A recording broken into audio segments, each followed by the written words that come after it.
Le conflit social à l'usine d'Elba et de la Monnerie Le Montel est donc entré dans une phase judiciaire.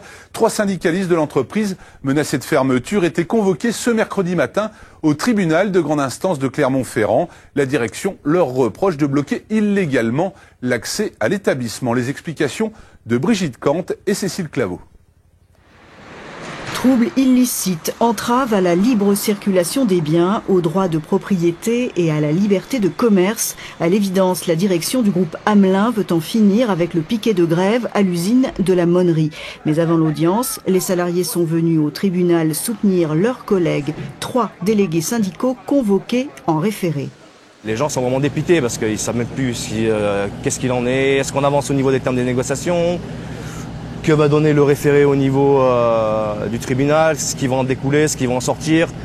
C'est les gens qui vont payer encore, c'est les petits ouvriers qui vont encore trinquer, et puis les grands patrons, ils seront assis sur leur trône tranquillement.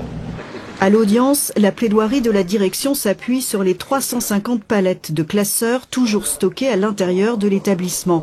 L'avocate parle de prise d'otage de palettes et souhaite que la justice ordonne de libérer l'accès, y compris avec la force publique. Dans l'attente du jugement, les salariés n'ont qu'un souhait, négocier. C'est le juge qui va décider. Nous, on veut négocier, on veut bien. Nous, on est prêt à faire partir les palettes. Il n'y a pas de souci. Nous, on n'est pas en blocage. Le blocage, c'est eux.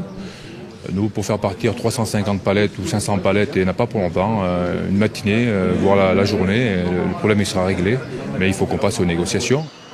L'avocat des salariés propose une médiation, mais le compte à rebours de la fermeture d'Elba a commencé. La prochaine réunion est seulement prévue le 26 août.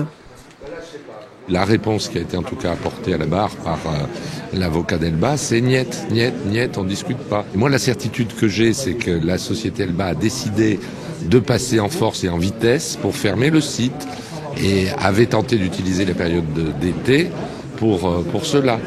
C'est ce qui a provoqué la colère des salariés et celle-là me paraît particulièrement légitime. Ni le directeur du site, ni l'avocate de la direction n'ont souhaité s'exprimer. La décision du tribunal sera rendue jeudi à 14 h. On saura alors si le conflit se dirige vers une médiation ou l'épreuve de force.